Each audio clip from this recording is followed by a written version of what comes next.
Bonjour et bienvenue dans cette vidéo Easy Proprio. Aujourd'hui, nous allons voir le premier lancement de l'application ainsi que sa mise en route. Easy Proprio intègre un assistant de configuration qui sera lancé automatiquement avec l'application. Cet assistant vous permet d'accéder très rapidement au formulaire de configuration de vos biens, locataires et baux. De façon optionnelle, vous pouvez créer un bailleur. Un bailleur vous permet tout simplement de saisir une en-tête, un bas de page, ainsi qu'une signature qui se retrouveront sur tous vos documents, quittance de loyer, lettre de révision de loyer, etc. Un bailleur peut évidemment être attaché à plusieurs biens, et vous pouvez créer autant de bailleurs que vous le souhaitez. Allons-y et configurons un bailleur. Tout d'abord, il nous faut entrer un nom. Ce nom a deux usages. Le premier est de vous aider à choisir le bon bailleur dans les différents menus.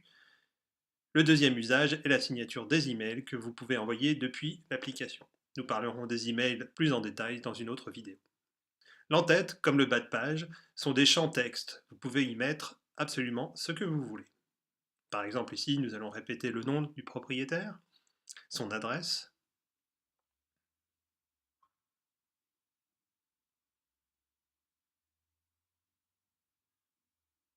son numéro de téléphone.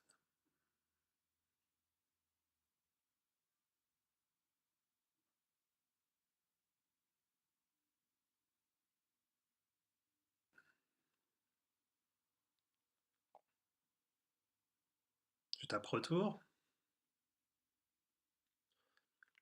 L'entête est enregistrée automatiquement, comme l'indique le message que nous venons de voir à l'écran. Le bas de page fonctionne de façon identique.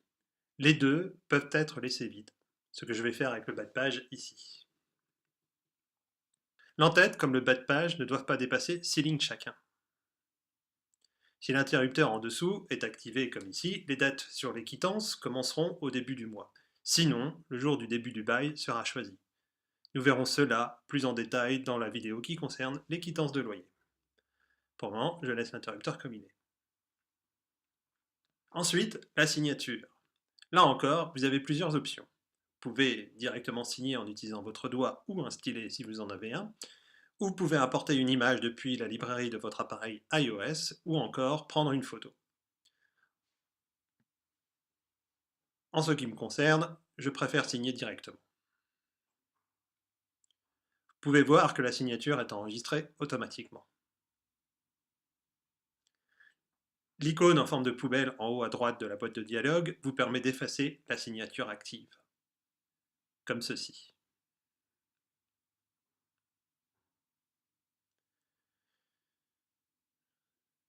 Je choisis Retour, Enregistrer et Retour encore, et voilà, notre bailleur est configuré.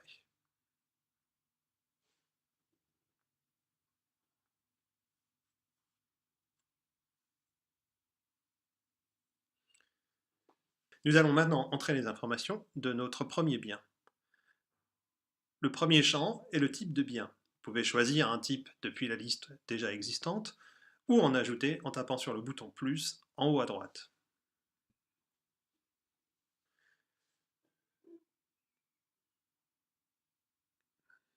Ici, je vais laisser appartement.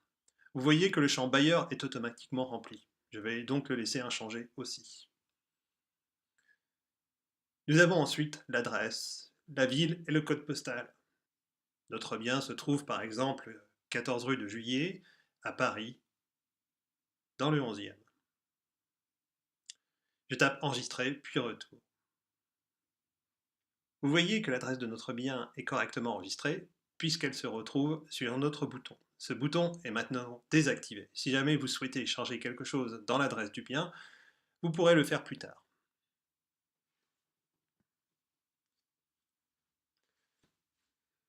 Maintenant, ajoutons un locataire. Il nous faut évidemment choisir parmi les habituels madame, mademoiselle, monsieur ou encore madame et monsieur. Vous pouvez également choisir aucun, dans le cas où votre locataire n'est pas une personne physique. Notre locataire sera par exemple monsieur Henri locataire et son adresse email sera henri@locataire.com. Si votre locataire a droit à des aides de la CAF et que c'est vous qui les percevez directement, vous pouvez indiquer le montant ici en activant l'interrupteur. Droit à la CAF.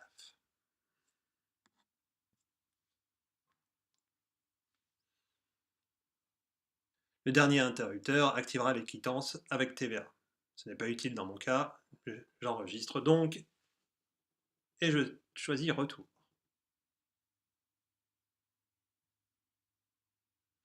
Vous voyez une petite encoche au niveau du bouton locataire qui nous confirme que l'étape est validée. Vous pouvez ajouter d'autres locataires si vous le souhaitez. Nous arrivons donc à la dernière étape de notre mise en route de l'application, le bail. Nous allons donc choisir la date de début du bail, par exemple le 10 février 2010. Ensuite, le jour auquel notre locataire nous paye le loyer, ici le 4 du mois. J'enregistre. Il nous faut choisir si nous voulons notre bien vide ou meublé, ou si c'est un bail commercial ou précaire. La durée est normalement déjà entrée. Évidemment, si vous faites partie de nos utilisateurs canadiens, vous pouvez changer cette durée. Le bien que nous avons créé à l'étape précédente est ici présélectionné. Notez que tout en bas de la boîte de dialogue, notre locataire est lui aussi présélectionné. Si vous avez créé plusieurs locataires, ils se retrouveront tous ici. Il ne reste plus qu'à entrer le loyer mensuel, disons 800 €. Vous pouvez également entrer les provisions sur charge, si cela s'applique dans votre cas. Également optionnel, vous pouvez ajouter une ou deux lignes de détail des charges. Ces lignes se retrouveront sur les quittances de loyer.